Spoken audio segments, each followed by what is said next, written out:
Sag Harbor community is dealing with a terrible tragedy this week. This is 27 Speaks Behind the Headlines. This is our weekly podcast where we take a closer look at the headlines in the newspapers this week. That would be the Southampton Press, the East Hampton Press, the Sag Harbor Express, the website 27east.com, and Express Magazine. I'm Joe Shaw. I'm a consulting editor with the Express News Group, and I'm joined by staff writers Jack Motz, Cailin Riley, Hope Hamilton, and Dan Stark. And we'll be going over some of the headlines. I'm going to start with Cailin Riley. And Cailin, this is just the worst case scenario for us as a local newspaper when you have to report on something like this, and it's obviously very close to home.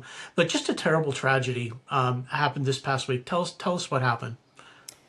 Yeah, so really tough thing to deal with as a journalist, but obviously the worst possible scenario for a parent. So a young sixth grader at Sag Harbor at Pearson Middle School, Cesar Albarracin Gonkai. I might not be pronouncing his last name correctly, but 12 years old, he was on what is one of the most enjoyable days, or supposed to be for any sixth grade student, on a school field trip to the Poconos to go rafting. And he died. He drowned after the boat that he was in, or the raft he was in, overturned, and several students allegedly fell out of the raft, and they did not find him until later, and he had died. So unimaginable tragedy for his family and the school. Yeah, and on a day that's really a day of joy, you talk about that this is a field trip and a school trip that they look forward to every year. So just a terrible thing. So I want to be careful how we talk about this because we don't really have a whole lot of information. So let's talk about what we know and what we don't know. There were some photos from the scene that showed an overturned raft and a tree that was in the water. Do we know what role that tree played at this point? So the investigation is still ongoing. The Pennsylvania Fish and Boat Commission is the agency in charge of this investigation. What we do know is that this group was traveling in the inflatable raft as part of a larger guided excursion when this vessel capsized, and it ejected everyone on board this vessel, not just Cesar. And everyone else was recovered safely, but they had to do a search for Cesar because they did not immediately find him. And then Carbon County, which is the county near the Lehigh River in Pennsylvania, their coroner's office stated that emergency personnel were dispatched to reports of a drowning near the mile marker of this trail. And, he was pronounced dead at 6:50, and just a terrible So tragedy. They could not so we immediately find him. we really don't know exactly what happened, but the tree may have played a role in the capsizing of the raft, but we're still waiting for some details as far as that goes. And you mentioned there were some other kids in the raft with him. They were all pulled from the water safely, correct? Yes. Yeah, the tree certainly played a role in some way, which is clear from the photos that we have, drone photos, in which you can see the raft sort of pinned under the tree. And there's a commonly known phenomenon for anyone who spends time on rivers, called a river strainer. So when you have a tree or some object in the water of a moving river, it can create this sort of kitchen sink drain like effect. So even on a stretch of river that is relatively calm, which is what this river is known for, they did not have these children out in some sort of whitewater rapids situation. Even on a river that's normally calm, if there's an object like this in the water, it can create this kind of suctioning effect. And we don't have confirmation yet, but it appears that might have been part of what the issue was. So that's sort of what my continued reporting is working on, trying to confirm some of these details. Obviously, there's a lot of chatter and rumor going on about what went wrong, but we're still waiting for the investigation to wrap up to get more confirmation on some of these details. I have to point out, you experienced reporting on this, and it was a really tough thing for you because of the circumstances where you were when you found out about this. Yeah, I mean, listen, nothing that I felt compares to obviously what this child's parents and the school were feeling. But, I have three kids. One of them is a sixth grader in East Quogue School. And I had taken a personal days on Thursday and Friday to accompany my daughter on the East Quogue School's sixth grade class trip to Boston. Mm. And when I got news of this situation, I was literally sitting on the New London ferry 20 minutes from pulling into New London for this trip. And so it was kind of a surreal moment. And of course, all the other parents I was with were talking about this. And here we are with a group of sixth graders on a field trip, and we hear about something like this happening at a neighboring school. And so it was really just, everyone was sort of shell shocked. And, you know, Those trips are common. I mean, parents and kids take those trips, and chaperones take those trips all the time.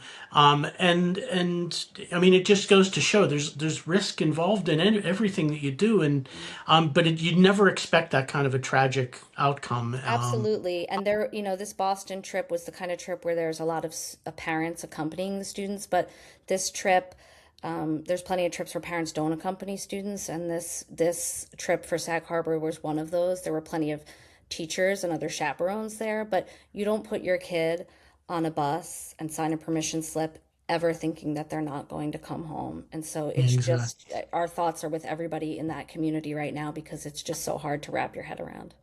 Exactly. And the folks in the school district are providing counseling to parents, students, and teachers, right? Yes, I think members of East End Hospice, their grief counseling team has been there, and the school's been trying to do everything it can to help these kids just navigate something that's completely unprecedented for most of them emotionally.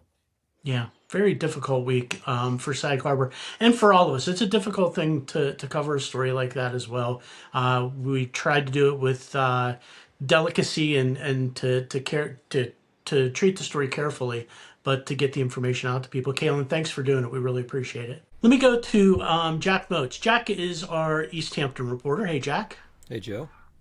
So, political season is well underway, and in East Hampton Town, it's been a really interesting one. We're going to have to try and explain why, but I want to point out that this week, Jerry Larson, who is running as a challenger for the Democratic nomination for town supervisor, got a couple of big endorsements this week in a race that's going to get very interesting.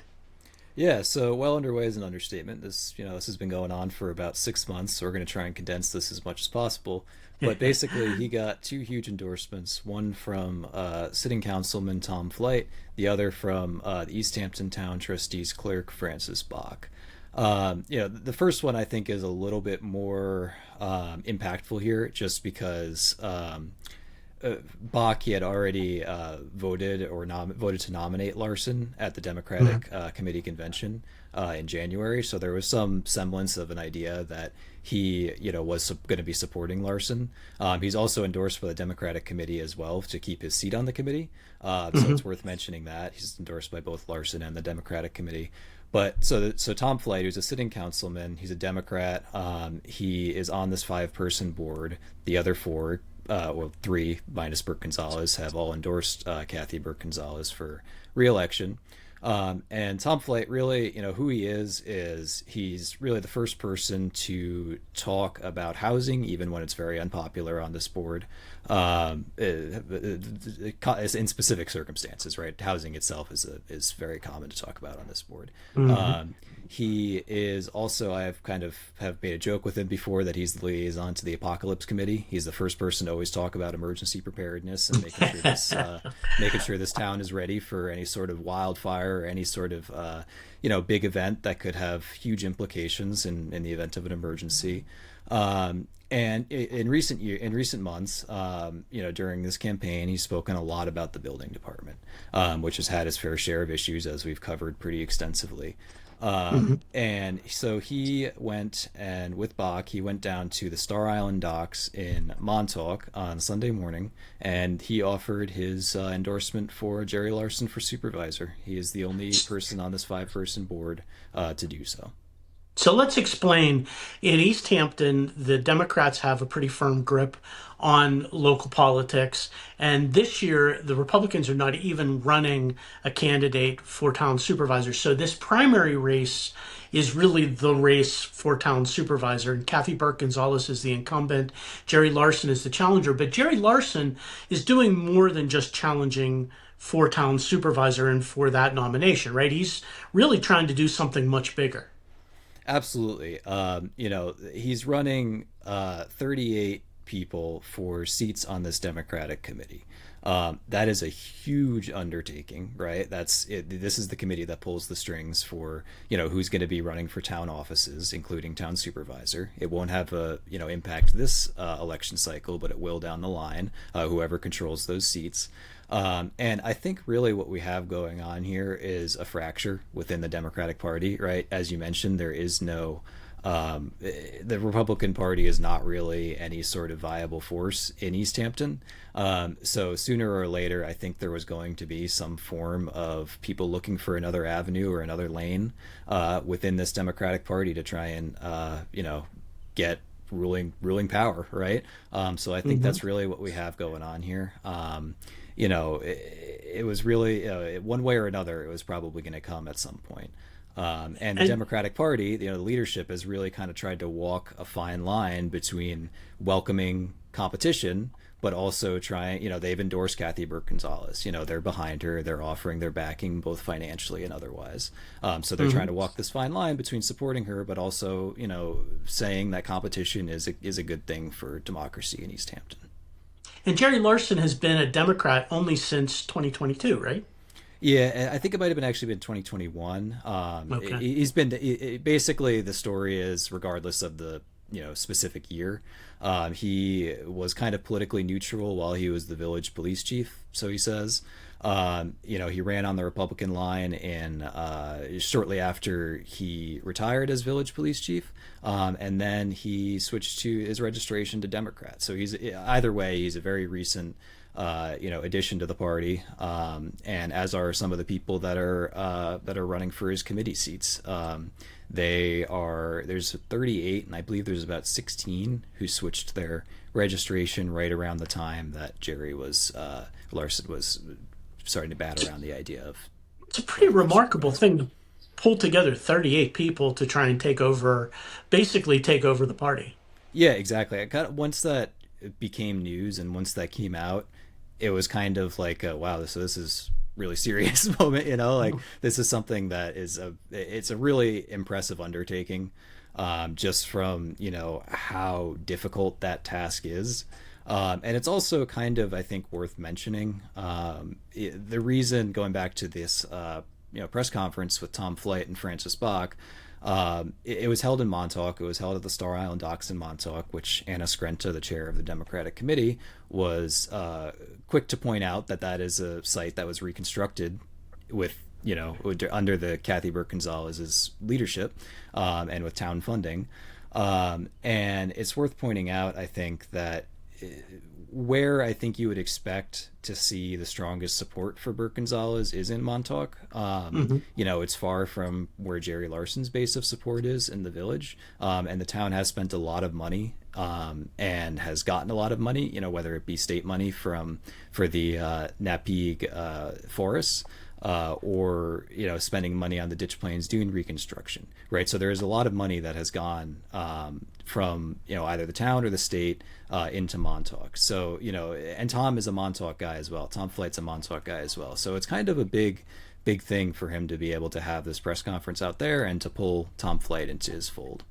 So the location mattered as much as the I think it was endorsements. I think it was a very specific location. Yes. Yeah, very interesting, and those guys bring some real political heft to the challenge as well. So the vote is coming up, right? It's going to be It's Vote, yeah, coming up vote. shortly. Vote is June 23rd. That's the primary day. There's early voting before that, and it's worth mentioning that Kathy Burke Gonzalez has been endorsed by Governor Hochul. So Hmm. there are a lot of endorsements that are coming in, and some will apparently have more weight than others, right? And these are big ones for Jerry to have pulled into his fold.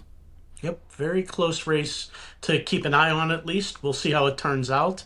It's going to be a very high profile race. Thanks, Jack, for keeping an eye on it for us. Thank you, Joe. I'm bringing on Hope Hamilton. Hey, Hope, Hi, Joe. how you doing? I am well. How are Um, you? I'm good. So I want to talk about a story you did this week about a Southampton man who took a long walk, but it's stunning to me that he was able to accomplish this in the time he did. But his reason for doing it is really why we're here to talk about it. So tell us the story real quick. Yes.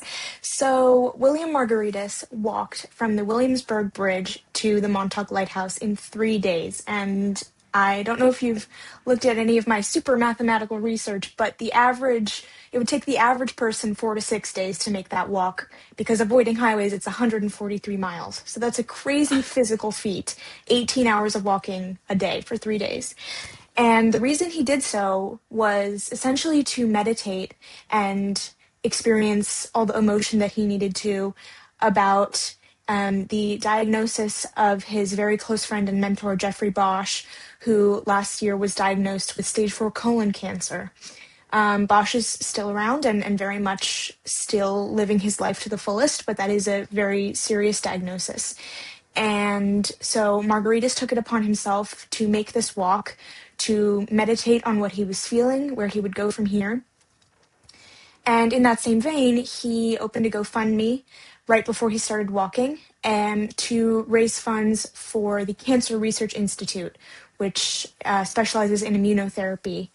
And as of today, the GoFundMe sits at $17,200 raised towards the Cancer Research Institute, which is just amazing. I So yeah, was it was a really struck huge. though.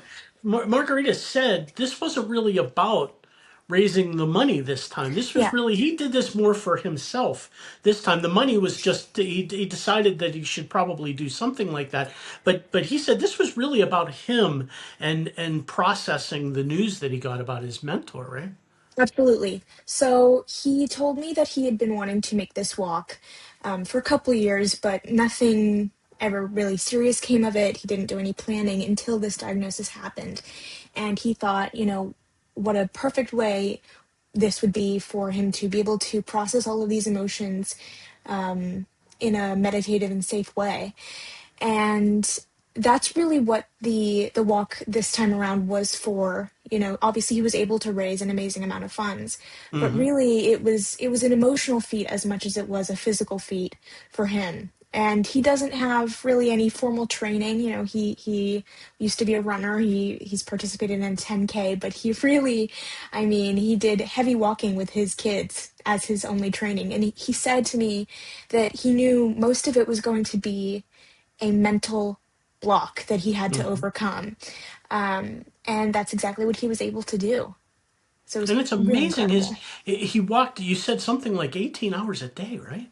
Yes. So he walked 18 hours a day with, the first day was about 18 hours. I think maybe the second and third were maybe 15, but with at most 20-minute breaks in between, maybe 3 a day at most. So he was stopping for meals, and obviously he was sleeping overnight. He took 2 stops, one in Lindenhurst at a motel and one at the Quad Club at Halleck House, where he's the manager. But so he departed on May 12th, and by 1:30 a.m. on May 14th, he was in Montauk. So he was really and he wasn't, he was avoiding highways. So he was going through neighborhoods and residential districts. So Mm-hmm. it was not a straight shot by any means. So absolutely Was incredible this physical prowess. was this a one-time thing, or is he going to do? No, so he's planning on doing it again next year.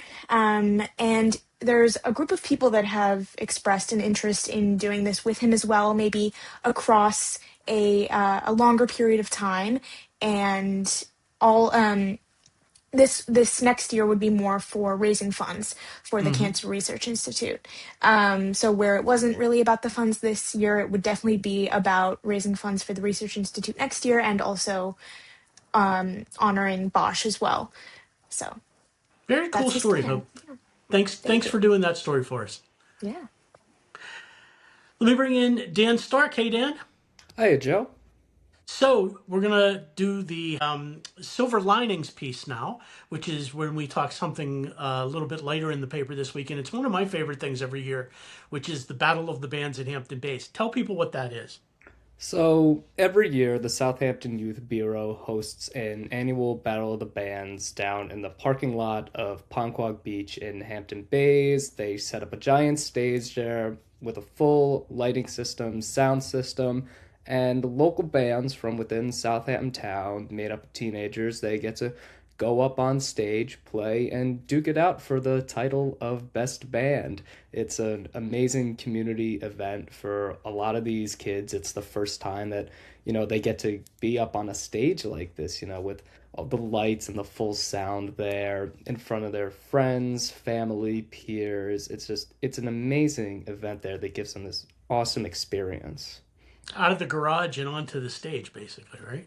Yes, absolutely. Like I said, a lot of these guys, they're, jamming in their garage, basements, wherever it may be. For a lot of them, when I talked to the bands this year, they talked about how they've gone to battle the bands for years and have always dreamed of getting up on stage. And for some of them, this is the year that they're finally getting up there.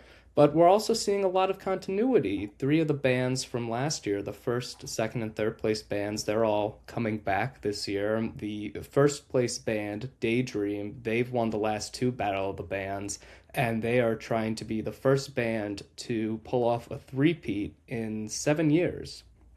Very cool. Who else is up? Give us a rundown of the bands. Sure. So yeah, we have Daydream going for the three-peat. The second place band, Bleach, they are an alternative rock band from Hampton Bays. This is their third year playing it. The third place band, Rally Girls, they came in, yeah, they were in third place last year. This will be their second year. And Rally Girls, they have a cool thing because their singer and their drummer well, their new drummer is cousins with the singer. So there's a cool family connection there. It's the first time that they've been in a band together, and they've talked about how it's brought them together a lot. So that was really cool to hear about. We have two other bands from Hampton Bays, Pyro and Disastrophe. And for both of them and most of their members, it'll be their first time playing. I spoke with the members of Disastrophe, and they also said, yeah, we've gone to battle for years. We've always wanted to get up there. They've put this lineup together, and they're quite excited to be up there for the first time. I love that the teenagers are really getting into this.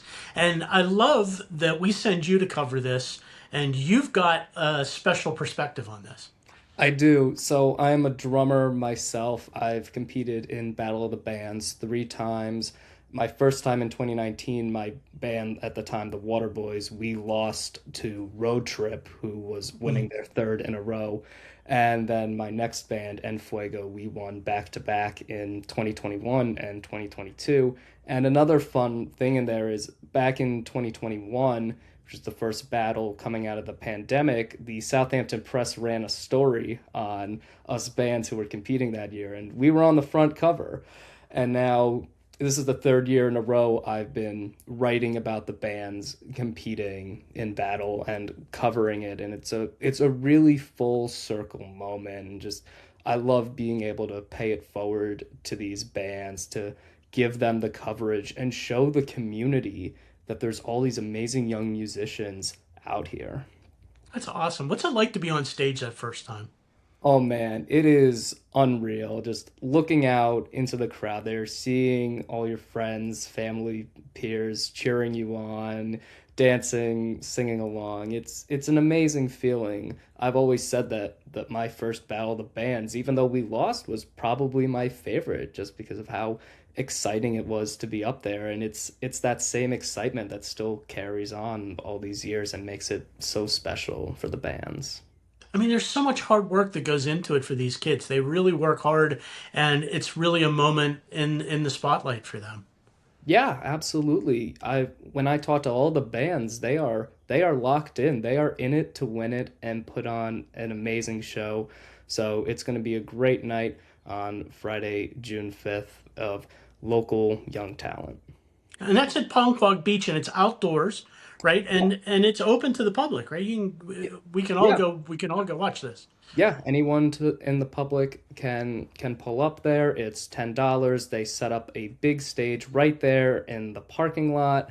And I'll also add too that so the bands themselves start at 8 p.m., but for the first hour from 7 to 8, there's a series of opening acts too of other young solo talent there, mostly performers from the annual Hampton's Got Talent event that the Youth Bureau hosts every year. So there's more than just bands here too.